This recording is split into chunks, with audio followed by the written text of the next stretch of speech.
Let's have the contraceptive and birth control chat that you never had because you were too shy to ask for it, or society or culture deemed it something that was taboo to talk about, or maybe your doctor just didn't explain it to you. Why? Because whether you're 18, 25, 30, or 40, your decisions now can shape your fertility, your hormones, and your overall health for years to come. I'm not going to tell you what you should do, but I'm definitely going to help you finally understand what happens in your body when you use these different contraceptives. By the end of this video, you'll understand birth control with no shame, no fear, just real talk.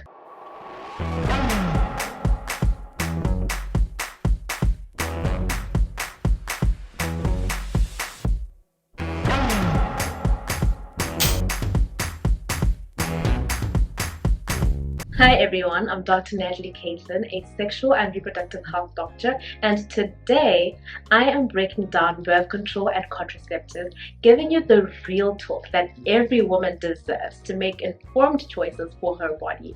Why? Because I've seen so many women struggle with side effects, hormonal imbalances, and even fertility challenges later on, and most of it stems from not having been properly advised in the first place. And for the sake of peace, we're not going to consider withdrawal as a contraceptive method. We're just not, okay? So why does birth control exist? Let's start here, because birth control isn't just about avoiding pregnancy. It's also used to regulate periods, reduce painful cramps, as well as to manage acne and serious conditions like PCOS and endometriosis. But that exactly is where the confusion starts, because the same pill that helps one woman might worsen symptoms in another. So step one is understanding why you're taking birth control. Is it for contraception and preventing pregnancy and STIs?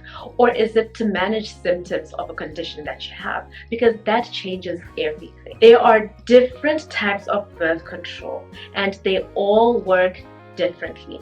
But I'm going to simplify it for you guys by putting them into 4 categories: hormonal methods, barrier methods, long-term and reversible methods, as well as permanent methods. Let's start with the hormonal methods. Hormonal birth control and contraceptives are your pills, patches, injections, implants, as well as hormonal IUDs, which I'll talk about later, but let's focus on these others for now. Let's start with pills. There are different kinds of pills. There are emergency pills, which can be used from immediately after the unprotected sexual act to 72 hours after it. You might not know this, but there are actually 2 different kinds of emergency contraceptives.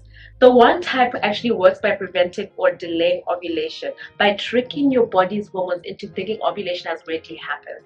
This is the most common one that you'll probably see brand names like Prostanor 2 or P2 and the Plan B contraceptive. And the other one works by blocking a hormone called progesterone, which your body needs to release an egg. These emergency pills will not work if you're already ovulating or the egg has already been released, and it can't protect you from pregnancy later in the same cycle. Unfortunately, many women use P2 like it's Panadol. It's meant for emergencies, not for regular contraception.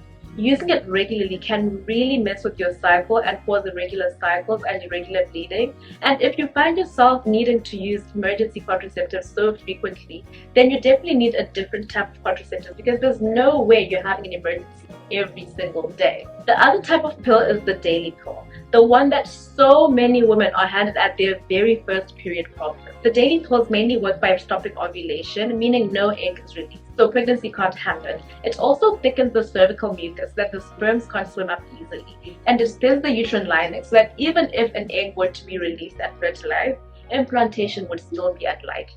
But here's the thing. The pill isn't just used for birth control. Us doctors often prescribe it for things like acne, PCOS, or endometriosis, because it keeps your hormone levels steady, so you bleed regularly, your pain improves, and your skin clears up. The catch here is, it is not a cure. I repeat, it's not a cure. These are synthetic hormones managing your symptoms, while your real hormones stay underneath, unchanged. That means that you're not ovulating and your period isn't a real period. It's a withdrawal bleed.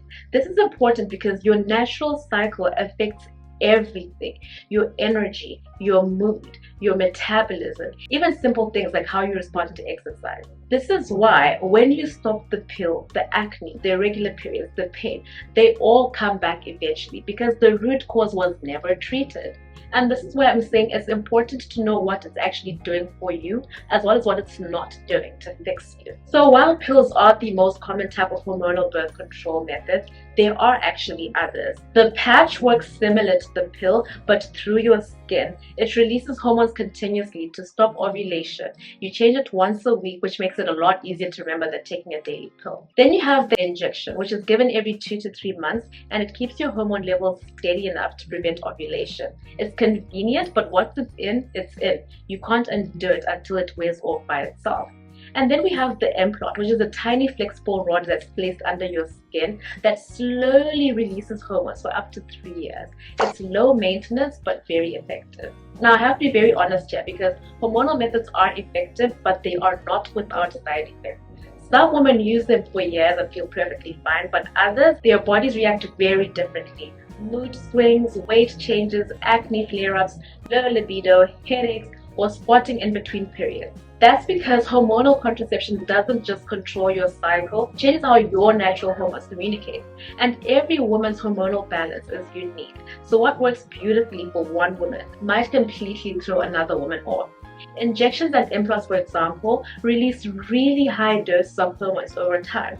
For some women, these hormones linger even months after stopping, and for some, they just never seem to recover from them. So if you're on a hormonal birth control method and you start noticing changes in your mood, your skin, your periods, or weight, don't ignore them. The key here is this: hormonal birth control can help, but it's not meant to silence your body. If it's shouting at you through side effects, listen, track your symptoms, talk to your doctor. Sometimes you just need to switch to a different method that's better suited for you. Now, let's talk about the old school but still powerful option, the barrier methods. These don't change your hormones, they simply create a physical wall between the sperm and the eggs. And the most common, condoms. Condoms prevent pregnancy and protect you from sexually transmitted infections, which most other methods don't do.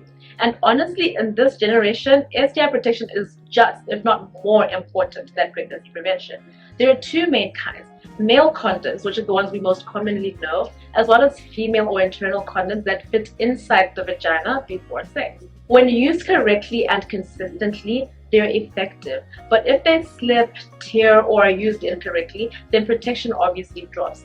Then we have things like diaphragms and cervical caps, which are small silicone cups that are placed inside the vagina to cover the cervix. These are less common nowadays, but they can work well with spermicide for women who cannot or don't want to use hormones. So yes, barrier methods and condoms might feel basic, but they are the only contraceptives that can prevent pregnancy and STIs. And by the way, condoms don't ruin the mood or make sex less enjoyable. If anything, using the right size, material, or even the texture type can actually increase comfort and confidence.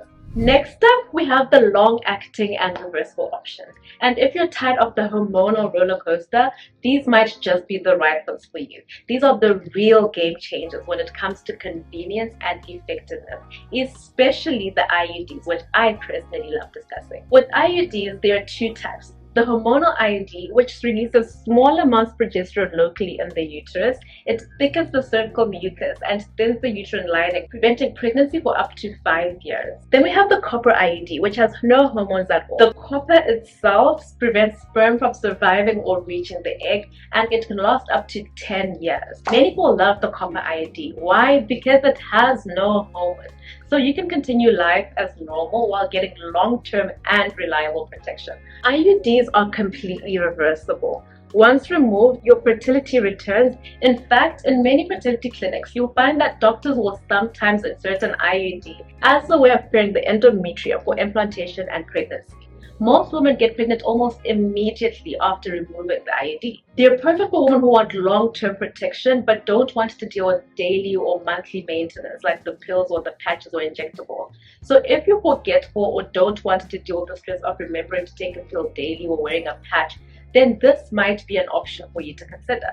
One thing about IUDs though, in some women, in the first few weeks, they might get on and off cramping or heavier bleeding than normal, but it usually goes away once the body has adjusted to it. And finally, we have the permanent method. In women, you can have your tubes tied, something called tubal ligation, to stop the sperm from being able to reach the egg. And in men, they can have vasectomy, which also involves tying or blocking the tube that transports sperms to the egg. So essentially, they end up shooting blanks. So now that I've explained the different contraceptives that are available, I have some key takeaways. And most importantly, contraception is not a one-size-fits-all. What works perfectly for you might be the worst experience the next person has ever had. I have seen women stay with IUDs for 10 years and have no issues, but there's also a small minority of the population who have said that the IUD was their worst nightmare. In the same way, many women complain of the side effects they have with hormonal methods, but some have no issues and their fertility returned immediately after. I have also seen women who had the implant and injections and never conceived after. This is why it is so important to know what your options are and to know your body so that you can make an informed decision and the right decision for you. I meet so many women who panic when they stop birth control and their period takes months to return, but here's the truth. Birth control doesn't cause infertility, it can just mask existing hormonal ovulation problems. So if you plan to conceive one day, don't wait till you're ready to start trying to come off of it. Give your body time, at least 3 to 6 months, to understand your real cycle again. Remember, you have the right to ask your doctor questions, to try one method and switch again if you hate it, and to stop if something doesn't feel right. I hope you found this video helpful. Make sure you subscribe for more videos like these where I simplify topics that are considered taboo and uncomfortable to ask or talk about. Leave a comment and let me know what topic you'd like me to get into next, or share your experience with contraceptives so we can all learn from each other. Share this video with all your girlfriends and I will see you in the next one.